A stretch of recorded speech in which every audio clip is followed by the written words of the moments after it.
Well, thank you very much. And we tried it the other day, and of course it worked perfectly. Today, it's befuddling us.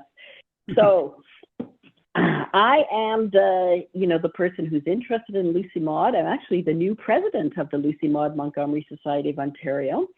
And I have married my interest in Lucy Maud with your interest in cars. And Lucy Maud Montgomery was an avid writer, but she was also a journal keeper. And what I'm telling you tonight and reading from tonight will be mostly in her own words from the complete journals of Lucy Maud Montgomery. And so here we go. Lucy Maud Montgomery, everybody associates her with Prince Edward Island. And she did live there in Prince Edward Island. And in 1908, she published Anne of Green Gables, famously published Anne of Green Gables, a huge bestseller. She became rich in her own right as a 34-year-old woman. 3 years later, 1911, she married a man from Prince Edward Island who was a Presbyterian minister of Scottish background, as she was, and he had already had a charge in Leaskdale and Zephyr, and he had been there for 1 year. In 1911, he went back to PEI to marry Lucy Maud Montgomery. They set off on a 2-month European honeymoon, which was mostly the British Isles. Then they came to Leaskdale. So they come to Leaskdale in 1911. It's quite a remote little village, and they are older newlyweds. So she is 37 at this point, and he is about 40. And this is 1911. They buy their first car in 1918.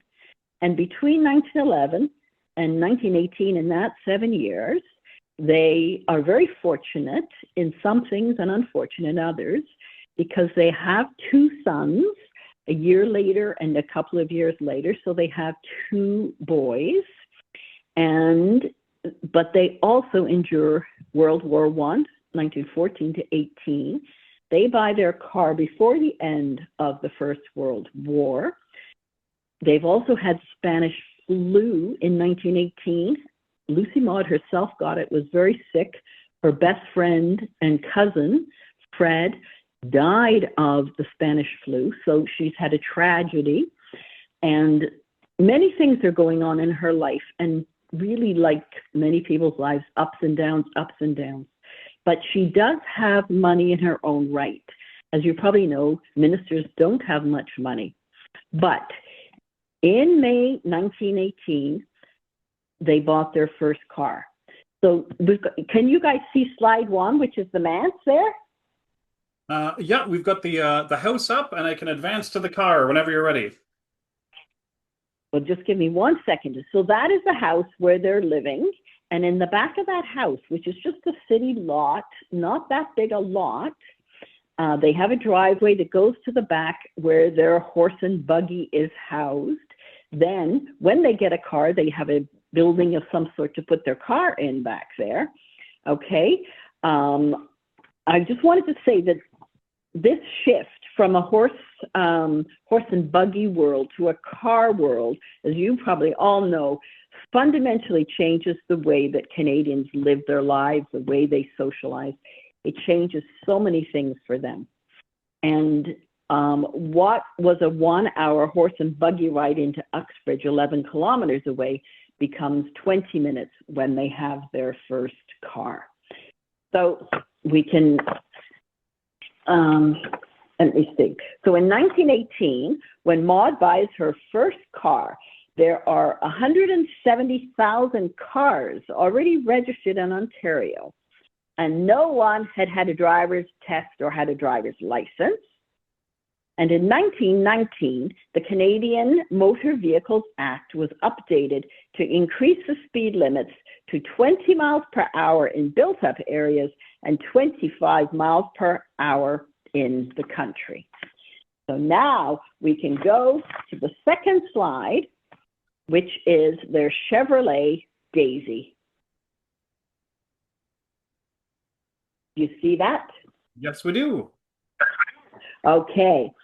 So in that shot, which of course I can't see, but I know, Ewan is driving their Chevy Daisy, and he's taking it into the driveway, okay? This is their first car, and it is a 5-passenger Chevrolet they call Daisy. And Lucy Maud seems to give all of her cars names. So I'm going to read you now from her diary in her own words. Tuesday, May 7th, 1918. So this is before the end of World War I. And she says, today was something of an epoch. Ivor Law brought our automobile home tonight. It really gave me quite a thrill. It is only very lately that I'd begun to think we might have one. 7 years ago, I would have laughed at the supposition. I do remember the first time I ever rode in an automobile. The morning when Stella and I were in Boston and Mr. Nernay took us out, I had several rides when Ewan and I went to England, and we liked them immensely. And when I jokingly said to Ewan, what do you think the congregation would say if we set up an auto? He replied, well, they'd probably ask me to resign. And when we came here in 1911, cars were so much of a novelty, we ran to the window to see one going by. And now it seems that half the congregation has one. Our old buggy was ready to scrap, so we decided to get a car. It is a Chevrolet 5-passenger. I don't know if I'm wholly pleased. Personally, I prefer a buggy with a nice, lovable horse like our dear Queenie, but I realize a car's good points, and we must keep up with the procession. We may regret the old days of moonlit buggy nights. A moonlit night loses its charm in a car with its glaring lights. Anyhow, my courting days are over, and we have a car. So this is her first car. She says half the congregation has a car.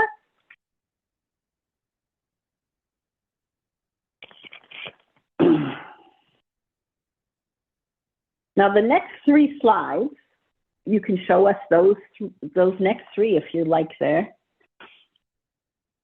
They're all the dirt roads. That they are. That they are. And I can't remember the order, but they are the local roads, the north-south road to Uxbridge, the east-west road, which was a little road that the kids could walk to school, and they're all just dirt roads, very big ruts and such, right? And something I didn't mention, Lucy Maud, she was a good adapter for change because they bought cars, but even when she got married, she bought very expensive cameras to take on her honeymoon. And these pictures are taken by Lucy Maud Montgomery and are at the University of Guelph. They have an extensive library of her photographs. So she took these photographs herself. And then, so they've got these dirt roads, and 3 months after purchasing Daisy, they have a 1-car crash on a dirt road like the ones you see here. They seem to be always buying cars and having little crashes and big crashes. So on Wednesday, August the 14th in 1918, she tells us that her and Ewan going to Toronto to meet the train. They're picking up an old aunt of hers, and she says it was a delightful, cool morning to fly through the air, and we left for home. We had a nice day, We left for home at 5 in the evening and had a very pleasant drive until about 2 miles from home, when a terrific storm of thunder, rain, and wind struck us with all the force and suddenness of a tornado. In a moment, we were wrapped in darkness. In Parrish's Hollow, a tree had fallen across the road. Ewan turned to avoid it. The car skidded, and over we went into the ditch. I screamed as we took the plunge.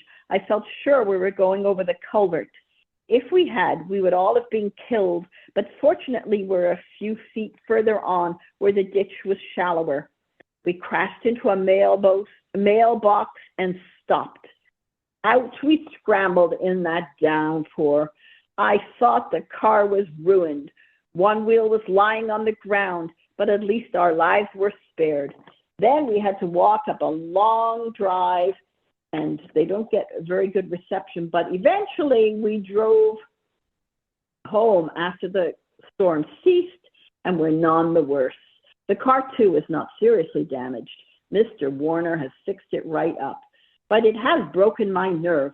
It'll be a long time before I feel comfortable in Daisy again. So you can imagine on those dirt roads, driving. So we've had the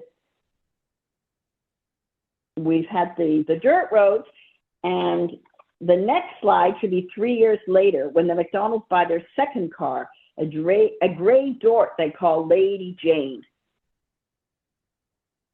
Do you have a new car there now? I think so. Good. She says on Sunday, May 1st, 1921, I came back to Toronto on Friday in a pouring rain, shopped all day Saturday, came home in the evening to find that Ewan had sold our Chevrolet car and bought a new gray Dort. It's a very nice car. But in this lovely car, unfortunately, the McDonald's have a car crash just 6 weeks after they buy this new car. They have a car crash with Marshall Pickering, who is a parishioner in their Zephyr church. And this Pickering sues them. So I'm going to read you what she's writing in June of 1921. We had a terrible accident last Sunday, and it might have been 1,000-fold worse. I'm thankful we escaped as we did, but it was horrible, horrible. And this is the first day I've felt like myself at all. But then, unpleasantly, when they got home, we found a letter for Ewan from Marshall Pickering. Marshall Pickering is a man whose car collided with ours that unfortunate Sunday in June.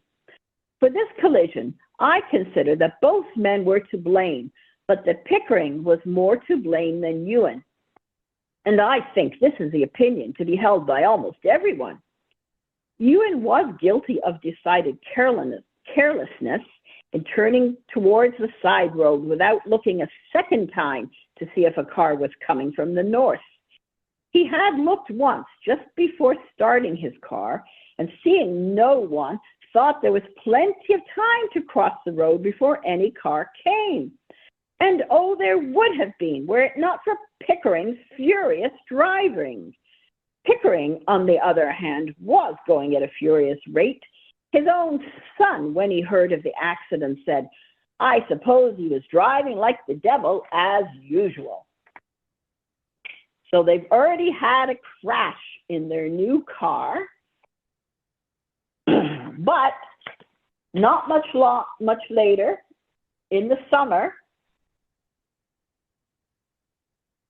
they've recovered, I guess, from their shock. And in the summer of 1921, we can move on to the next slide now. It should be the family portrait. Mm-hmm. Yes, it is. So there's Maud and Ewan with their two boys. I don't know if somebody's taking the picture or she had a timer, with a long cord on it, but I'm not sure. But there's their family picture. And the car is fixed a few months later. In the summer of 1921, they drive to Prince Edward Island, 3,000 miles over rudimentary terrain, and friends join them in a second car. Those friends actually lived in Whitby, and I think he was a minister too, so I don't know where he had his money from. But these guys have a car and are able to do things because of Lucy Maud Montgomery's money. Ministers could not typically have a car. So the 1 month trip took them to Massachusetts, along the New England coast, through the pines of Maine, to New Brunswick, and then on to Prince Edward Island. They returned via Maine through the Green Mountains of Vermont, and there was no paved roads.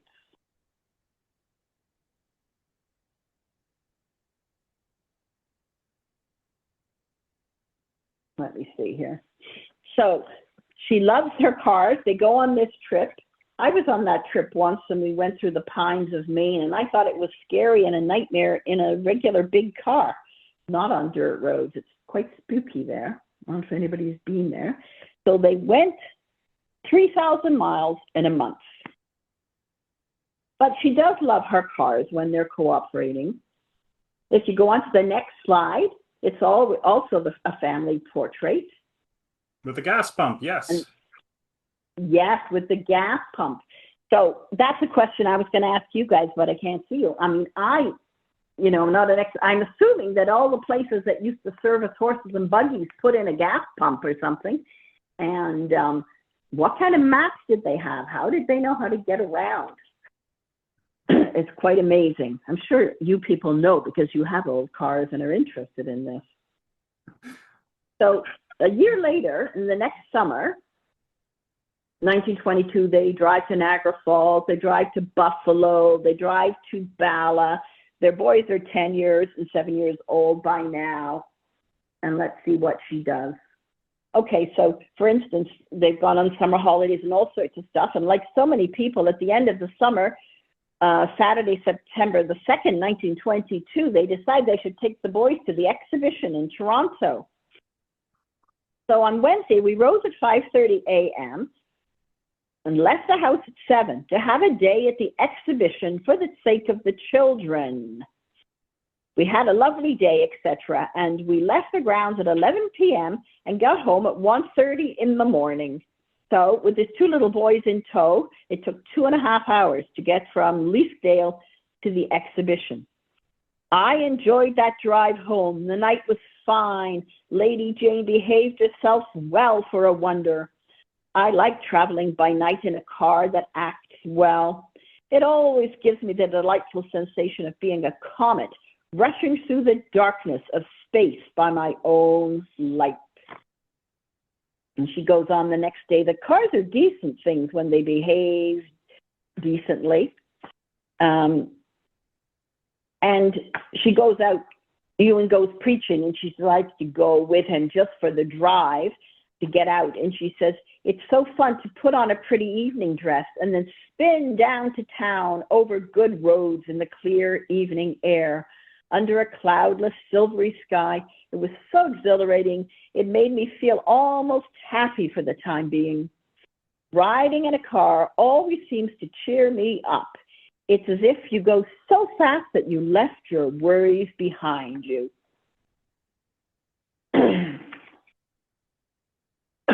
Excuse me.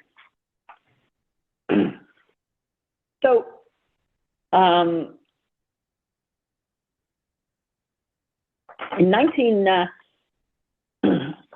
late 1922, December 1922, they sell Lady Jane that car, and she is sold just before Christmas of 1922. And this is because then there would be no need to store her for the winter, and they take their horse and buggy out again. And Lucy Maud says on Saturday, December 9th, last night I had my last ride in old Lady Jane. Today Ewan took her to Cannington and sold her. I saw her go with no regret. From first to last, she's been a hoodooed car. She really was my car, of course, since I paid for her. But luckily, she was registered in Ewan's name, so was legally his. If she'd been in my name, Pickering could have come on me for damages. I fancy his lawyers were a little disappointed when they found out that she was in Ewan's name. The other people who sue them win the case, but Ewan doesn't have any money. And so Pickering might have won, but he actually gets no money. Lucy Maud Montgomery, he knows she has money, and they always speculated that's why he made such a fuss, because he wanted to get her money. But he couldn't get it because the car was registered in Ewan's name. So in the spring of 1923, this is where I get a bit confused with the cars here. The next slide is the car in the dirt road, right? Yes, it is. I think that's Dodge. This is a new Dodge. It April does. 26, Dodge. 1923. Yeah? Yeah. Yeah. She says in April 1923, our new car came today, a Dodge. It's no more mine than the others were, of course, but it is in my name. Mr. Pickering will be furious when he sees us in it, and I hope we have better luck with Dodgy than with Lady Jane. Okay. In the winter, they put the car away, as they always have to, and then they go back to the 1 hour trip on the horse and buggy to Uxbridge from the short trips. And Monday, December 31st, 1923, she says, today we went to Uxbridge with the horse. I expect the car season is finally over. We ran Dodgy longer this year than ever before, and I hate to give her up. It is so comfortable and quick to be in a car in the cold weather. So they're back to horse and buggy for the winter. In the spring, so the next spring, 1924, their boys by now are 12 and 9 years old, and they take them on summer holidays. And summer of 1924, they drive 1,800 miles in 11 days to see the Mammoth Cave of Kentucky. I think that's a long way in 11 days, and those days on dirt roads still.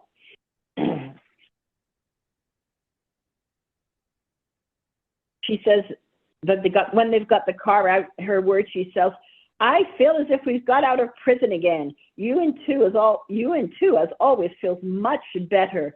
The car gives us a sensation of escaping from our demons. They were having personal problems at this time because Lucy Maud's husband had what they called religious melancholia, which is a mental illness, and they struggled to keep it a secret from everybody, really. So after 16 years in Leaskdale, the McDonald's, Mr. Ewan McDonald, gets a new charge in Norval. And Norval is another small town, but it's a bigger, more prestigious church and a beautiful manse. And their boys are getting big. They're 14 and 12, and they moved to Norval pretty well, 100 years ago this month. So they moved there in December. She's telling us in December. They're going to move there in January of 1926. So they're talking about they're moving to Norval. There's different problems, personal problems, but there's always the practical problems as well. And they have to get their car to Norval. So she says on Thursday, December 31st, 1925, we have decided that as the Toronto road is still passable for cars, it would be better to take our cars in at once and leave it in a garage in Toronto. Then we can take it out to Norval whenever we need it. Whereas if we kept it here, we couldn't get it to Norval until the late spring. So Ewan took Dodgy today to Toronto. I watched him sadly. The last time of many now that old Dodgy will be backed out of our lane and go off down the road. And from now on, days will all be full of last things, each with its own little heartache. So the family is moving to Norval, hoping that some of their personal problems will be solved by this move, which does not really happen. But anyway. So when they go to Norval, they buy a new car, another new car, a Willis Knight, a sedan for $2,000.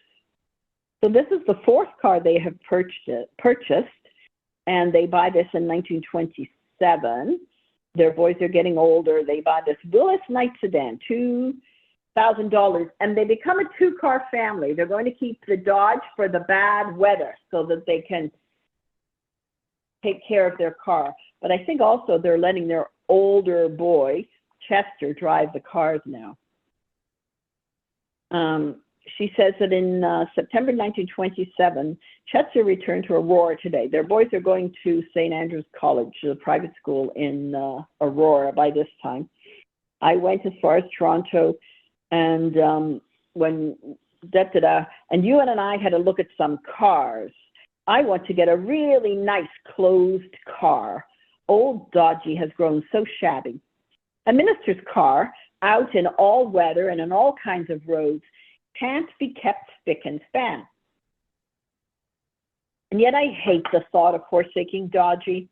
Though we're going to keep her on for the rough roads, it seems disloyal. She's been such a splendid old car. We never had a bit of trouble with her from any fault of hers.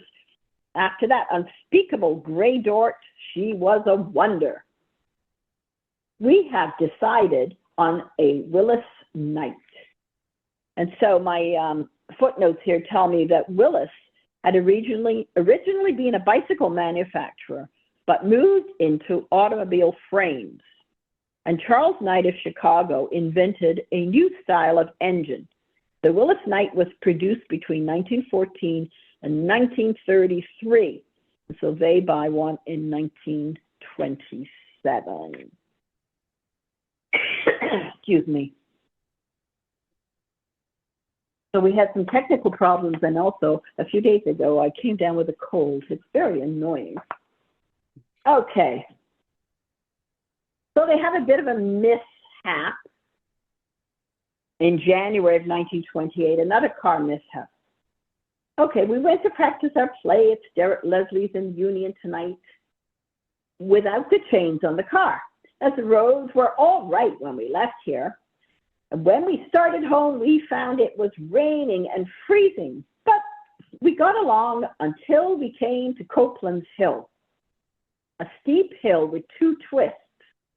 Suddenly, Dodgy skidded into the ditch, struck the bank with such force that she was flung clean across the road into the other ditch. As we crossed the road, I thought with great apparent deliberation, we are going to be killed. But nothing happened to us. Dodgy stopped in the ditch with her front axle doubled up under her. We got out and walked home on that wet ice in pouring rain, feeling rather nasty after this shock.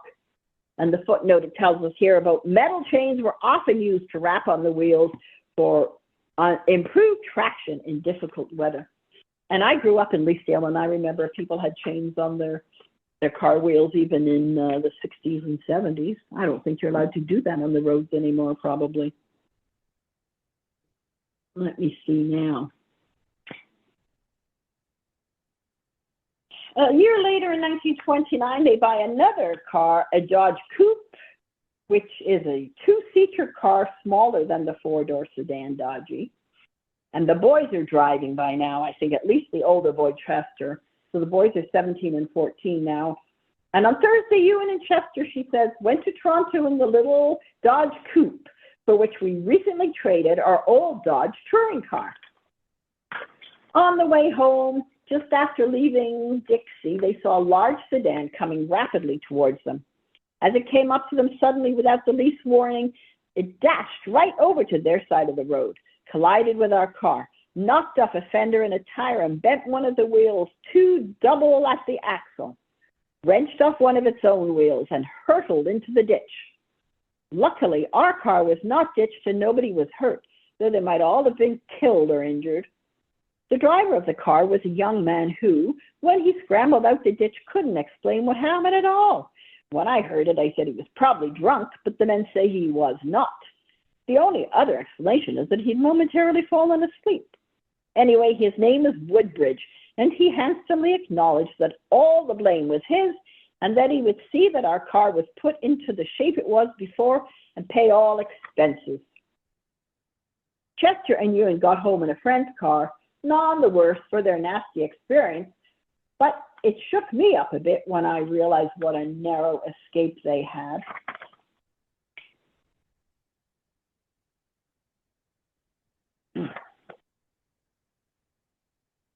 So, how are we doing? 7:44. Doing great. Yeah, it's okay? Absolutely. Okay. I'm going to read you something. I just have a few more things to read, and then we can do some questions. Okay, so anybody who's been a teenage boy or has a teenage boy, this was a good story. Chester has a little escapade.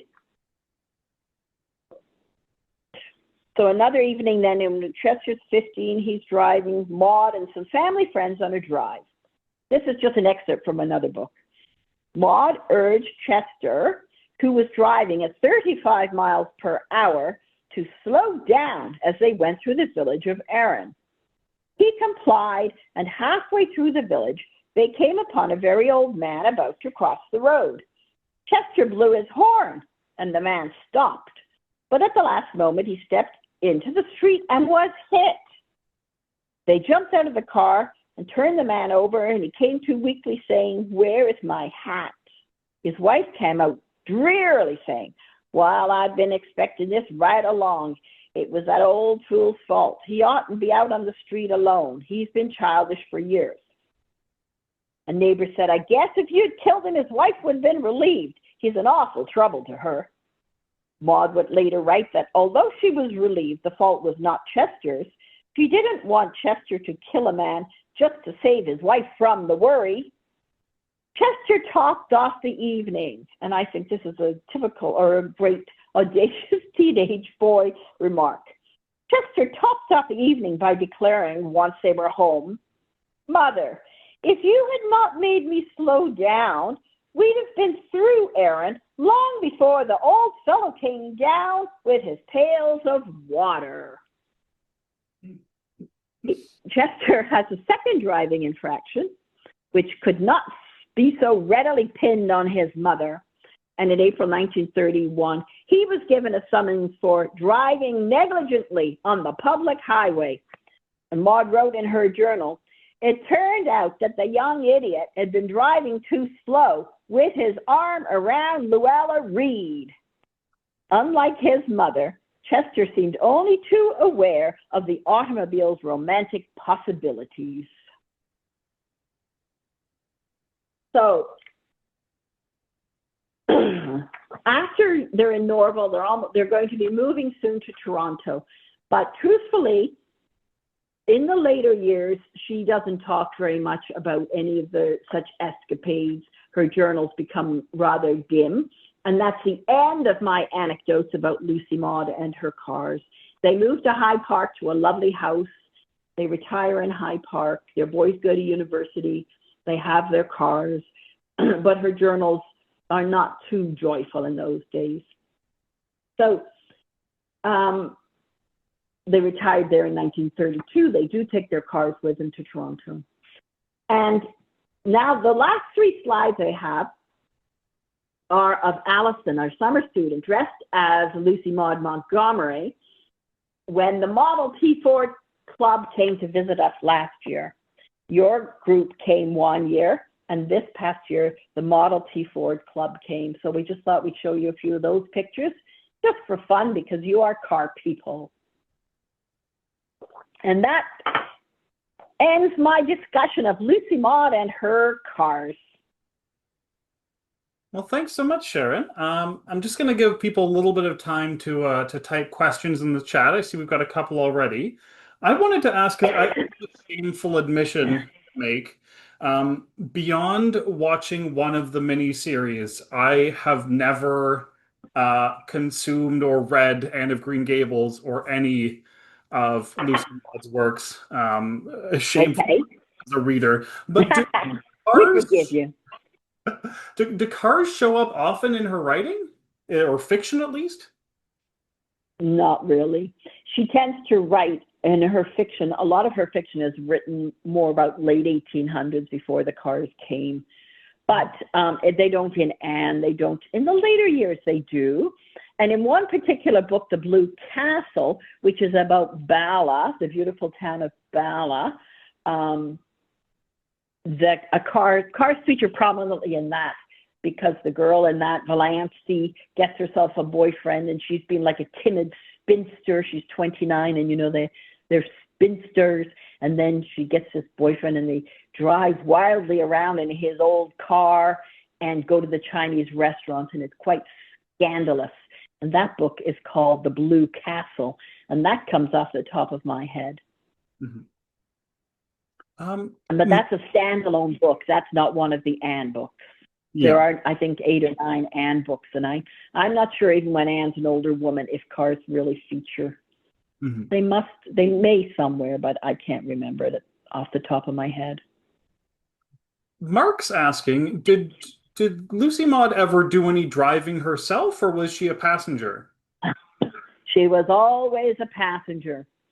And there's a little anecdote early on that I didn't read, but she talks about, she's often talking about her husband's driving, and she's quite a backseat driver, I think, from the beginning. And she tells about how she pokes him in his back when she thinks he's going over the 20 miles per hour speed limit, which led me to believe that sometimes she sits in the back and lets her boy sit in the front. But she's always a passenger, but she is always a backseat driver. Grace has asked a question which I'm gonna field if that's okay. She's asked, Canada must have still been driving on the left-hand side of the road in 1923. When did we switch to right-hand? So the interesting thing, Grace, my goodness, is that this time period, Canada was a mix of driving on the right and on the left. Ontario really? and Quebec, for the most part, had been driving on the right since the 1900s, since even before that, sorry, the 1800s, 1700s, carriage days. Whereas the Maritimes and British Columbia drove on the left. So in this time period in the 1920s was when the provinces and sometimes even parts of the provinces were switching piecemeal. But because the rules of the road weren't very formalized for car driving, especially in rural places like Leaskdale, for instance, traffic often just sort of went wherever there was room. And you get, one lane becoming 2 lanes, becoming 2.5. So the kind of driving on both sides of the road we've seen is very typical for rural Canada at this time, even though legally, formally, you were supposed to stick to the right. Oh, they were going where it was passable, probably, in those dirt roads, right? Yeah, and especially even up to the 1930s, Canada had a proud reputation for fairly bad rural roads. So it would have been where.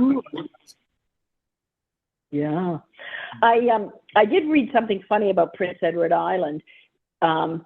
They banned cars for a long time, and I think around when Lucy Maud moves, they allow cars in Prince Edward Island, and they allow cars like Tuesday, Thursday, and Saturday or something. And then by 1918, when Lucy Maud buys her car, Prince Edward Island changes and allows people to drive 7 days a week because of public pressure. And Lucy Maud is relieved because she said Prince Edward Island had become the butt of many jokes. PEI was famously very, very anti-car. They did indeed, this is actually one of our first ever Zoom seminars, was on this very topic with Rudy Crokin from PEI. He wrote a book on the subject, but between about, I believe, 1911 and 1916, 1917 or so, all cars but one single one, which was owned by the province, were illegal in Prince Edward Island. And they had to sort of get direct permission from the premier to operate their one motor car only in emergencies. But that actually segues very nicely, come to think of it. Do we know how pro or anti-car the Leaskdale community was? Did people like the idea of the pastor driving around in an automobile? Do we know what the community felt about it? She never records anybody saying anything negative about it. But actually, it was quite an affluent farm community. And she does say that there's as many cars as horse and buggies in their parking space at church on Sundays when she buys one in 1918. So she never liked to be a show-off. She was always aware of not looking like a show off to the constituents and to the parish and such. So she bought one when she thought it would be, nobody would have opposition. And it doesn't sound like she had much opposition. But I did read that the farmers were not in favor of cars for a long time until they discovered that they could use the engines to run other machines on their farms. Yeah, absolutely. Like, yeah, yeah. I thought that was interesting. I read something specifically said they had no desire to go off more than once or every week or every other week into town to get supplies. So the idea of going from 20 minutes, from making an hour drive 20 minutes, was of no appeal to them. But when they could use the motors for other purposes on the farms, then they realized the value of the cars. And anyway, about half the congregation by 1918 seemed to be driving. I'm sure many people were just walking as well, but there were people who had cars, and she had no opposition that was recorded. And there were certainly cars in this time period that were designed with power takeoff, so you could connect your car up and run a pump, or connect your car up and run a saw. The Oh. The religious angle is very interesting, because I know this is also a time period when in some communities there was strong religious opposition to cars, not for any doctrinal reasons, but because car driving tended to discourage people who operated horses and buggies from making long trips because their horse might get scared. So there was this perception that Oh. driving in a community made people too frightened to attend church regularly. And several Oh. larger Southern Ontario congregations in sort of the First World War era were very, very anti-car, because they were very, very pro-horse, essentially. Wow. Well, Ewan did try, before he got the Norval call, he tried for another church in the Whitby area, and he went in his car, and he didn't get it. And they told him directly, they don't want a minister with a car, because the last minister had a car and he was always jaunting off to Toronto. Oh, yeah, So this there. classic snapshot of the attitudes of the time. Cars were sort of inextricably associated with obnoxious citygoers going in and out of the country for fun and bothering the locals. There's the stereotype, the classic Mr. Toad of Toad Hall, of the driver is this wild lunatic with loads of money coming into the country and causing trouble, that shows up all the time. Oh, I'll have to look at Mr. Toad again. One of the sort of a great snapshot of some very period specific opinions about cars. Roger's asking, actually, and I don't know if either of us know the answer to this one. Do we know if any of these cars are still around? No, I have no idea about that. Somebody could have one in your museum world for all we know. Quite possibly. I don't know. When the people from your museum did come to Leaskdale, they did say that somebody had one of these cars, and I can't remember if it was a Willis Knight or what, but they said somebody in the club had that car, and people who knew this. Certainly cars of these brands or these makes we have around, I find it really interesting. And do you know if Lucy Maud Montgomery specifically chose Canadian-made cars? Because I think all of these vehicles theoretically are cars that for the time period could have been made in Canada. Well, they bought them. Well, the ones they bought from Leaskdale, I don't know about Norval, but the ones they bought from Leaskdale, they bought from very close by communities. So Yeah. they probably knew somebody was interested in cars and selling cars in another community like Beaverton and Cannington, which are, probably in the car and the horse and buggy, they were, more than an hour's drive, but close by, Because how would you buy one? Somebody would have to tell you, Joe Soap is selling cars over there or something, wouldn't they? I don't know. Because you wouldn't want to go to Toronto for your car. No, this is right at the edge of where dealerships were starting to form. They'd invented gas stations by the 1910s, 1920s, but they were still kind of figuring out dealerships. So in some places you could mail order a car. In places you could have it delivered to you by train, or a dealer would actually drive it out to your house and then teach you how to drive it and take the train home. That was a very common thing. What? For what it's worth, we have not deliberately, just by chance, but representative examples in the museum of similar types of cars. So we have a late 1910s, early 1920s era Dodge Brothers car comparable to what she would Oh, have been driving in. We have a gray Dort. We have a Chevrolet. We don't have a Willys Knight, but we do have a Willys. Uh, Likely from the same factory or a close by factory. And speaking of that, actually, Alan's asking, what did her? You mentioned that they'd gotten rid of the Willys Knight at some point. What did they do with it? she would just, all she'd say is, we sold you and sold it and we got a new car, something like that. I don't know. Would they trade them in those days? I It's have no idea. She doesn't give me that detail. Yeah. Alan, this is an interesting time period to look at for the researching of cars because the secondhand trade is huge, but the Oh, licensing system is non-existent and so is registration. So essentially, the history of Canadian cars is filled with interesting and rare vehicles that it got sold and now it's gone. Because oh, somebody would only document that if they at the time had a reason to document it.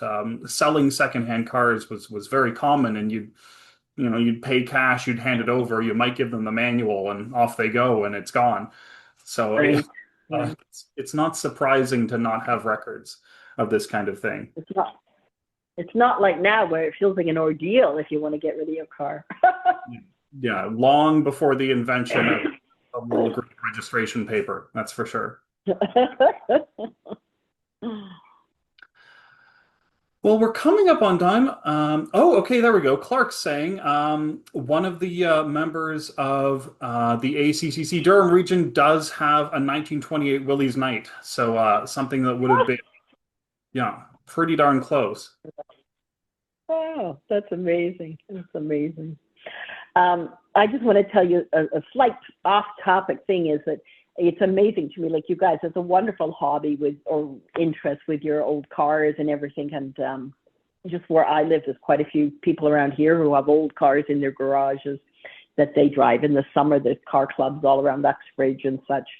And but there's also people who are old electronics fans and stuff, right? And we had a guy who came to our museum and read that she had got a gramophone that we didn't have. We could never find it. And he sought one out and bought it for us. So there's all sorts of interests people have got, right, that are really quite amazing. Yeah. Various interests like cars or old electronics, which are very hard to find. And photography, of course, people ask us about her cameras, but we don't have any of her cameras really, and we don't know too much about it. But it's very interesting when you start looking at it. Yeah, yeah, she clearly knew her way around a camera. These are good family photos for the time period. Everything we've seen is I've certainly seen worse family photos from the 1920s. Yeah. Knew what she was doing. Um, Yeah. Grace, in answer to your previous or further answer to your previous question about driving on the left and on the right, Bill has the figures on hand that I don't have access to. New Brunswick switched to the right in December 1st of 1922, and Nova Scotia switched to driving on the right on April 1st of 1923. So yeah, it was a very piecemeal time. There was even, I believe, a period of about a month where Vancouver drove on the right, but British Columbia drove on the left, which Ooh. by all accounts, extremely chaotic and complicated and hard to handle. Um, So when they were going on quests, 1918, 1920, 21, when they were sort of taking their boys to the East Coast or to the Mammoth Caves, I mean, how would you have known where to drive? I think like you said, you're probably following if there's a dirt road, like you try and stay on the right. Like it's amazing because different provinces and states had different sides. Did they yeah. always drive on the right in the States? Yes, yeah, that had been a pretty universal thing from the very Oh, beginning. And one of the reasons no. why Ontario and Quebec drove right was because there was so much traffic across the border. that drove right, even before the invention of the car. Yeah, Yeah. yeah, yeah. So, well, it's quite amazing. Well, I see we've hit about 8:05 on the clock. So I guess I'll wrap things Yeah. up, Sharon, by asking, is there anything you want to close with? Anything about LLM you'd like to talk more about or wish you could have spent more time on in this talk? What do you think she would have felt Um, about soundings? what she would have felt? What? Sorry. What do you think she would have felt about cars nowadays? Or did she have any final thoughts about cars?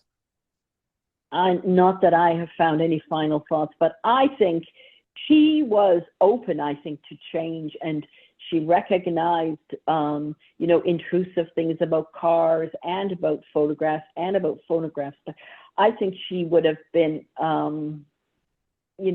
going around the world, to be truthful with you. I think she would have been a person who was on social media. I think that she was a woman who adapted to technology. She loved solitude. She loved to walk in the forest and the green space and such, but she was a going concern. She was writing books all this time when she was, going on her car trips and her honeymoons and everywhere, everything she did. She was always writing books. She had high energy woman, read. No, she would have loved it. She would have liked the new world. She would have adapted, and she was a brilliant woman. And all I can say is that come out one day in your old cars or not, and we have restored the manse here in Leaskdale to how it was when she lived there in her time. And when she lived here, the manse and the church were both pretty new. She came here in 1911, and they were built around 1906. So it was new at that time, and we have all the things from that time period. So we'd love to see you. I'm going to come to your museum one day, the car museum. It sounds very intriguing.